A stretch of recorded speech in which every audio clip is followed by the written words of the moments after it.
Hey guys, this week is the first week of Super Rugby Unlocked. It's probably the last time South Africa will be part of any Super Rugby competition, so we might as well make the best of it.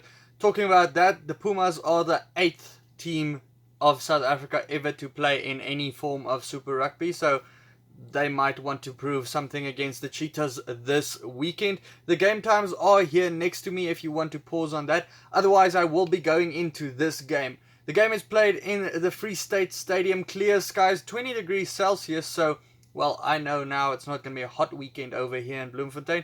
That's good to hear. Jaco Peyper, probably the best referee we have in South Africa, so we know the game is probably going to go as it should when it comes to the laws.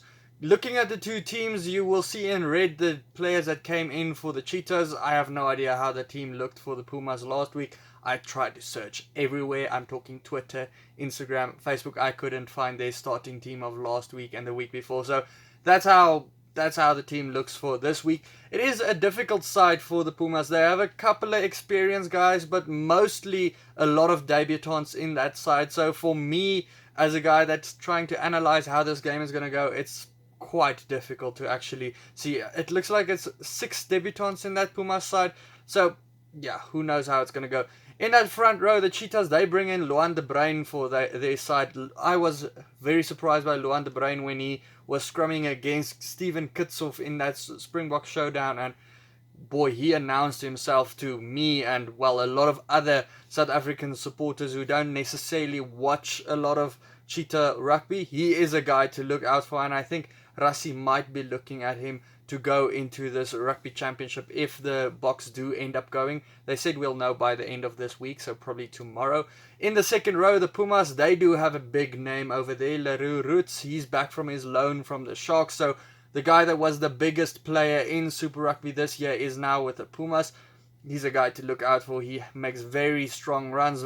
He's a threat in the air when it comes to lineouts. But the Cheetahs, they do have two very good line-out options with Wagner and Steenkamp. Wagner being back with the Cheetahs. Steenkamp, I don't know really what's the story with him because he's signed with the Bulls.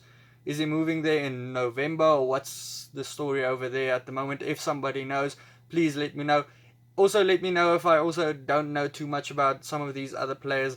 I am learning still as I'm going to continue through the rest of this season. The loose forwards for the Cheetahs look pretty impressive. Junior Pokomela, he is back for their side from the Springbok showdown. And then Jasper Wiese, he's also a guy to look out for them. They also have a couple of experienced guys, a guy like the number 8, Engelbrecht, then Williams at the fullback, and then their captain, Nel, at number 12. Nel has a tough job, though, looking at Franstein. First, let's look at the number 9s with Smits going up against Pienaar. Pienaar was amazing last year in the Currie Cup, and I think he'll probably want to continue that form. A lot of these guys are very angry that they've been cut from the Pro 14. I think this Cheetah side is a side to look out for in this Super Rugby. I think they're going to want to prove a lot of people wrong. What is SA Rugby going to do if the Cheetahs actually ends up winning this tournament and the Currie Cup?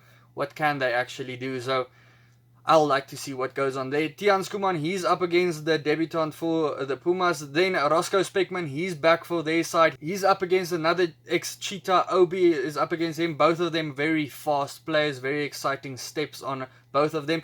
At number 12, as I mentioned, Frans Steyn, he was good in that Springbok showdown with a couple of bump-offs. I think Herschel Jantjies is still laying on the ground in Newlands searching for his contact lenses. Bernard Jansen van Rensburg is at number 13. Out wide, number 14, Malcolm Jahr is actually back in the side. There was a couple of doubts with him if he would be back or not with that injury. Looks like he is back, so that's good for them. The two number 15s for the both sides are very exciting. Both of them have very good steps. Both of them like joining the line and like running with the ball. So Devin Williams, he has proved himself over the years. Blommetjies, he's proved himself over the years. So I can't wait to see it. I think the Cheetahs do have an upper hand here. They've won both games that they've played against the Griquas so far. The Pumas, though, they lost last weekend against the Experimental Lions side. They beat the Bulls the week before that, but that was basically a third team for the Bulls. So yeah, I don't see much for the Pumas. If you look at the benches as well, The only guy really standing out for the Puma bench is John Ray Rudolph, who is also moving to the Cheetahs one of these days. I know he signed a contract there. I don't know when. Also November probably.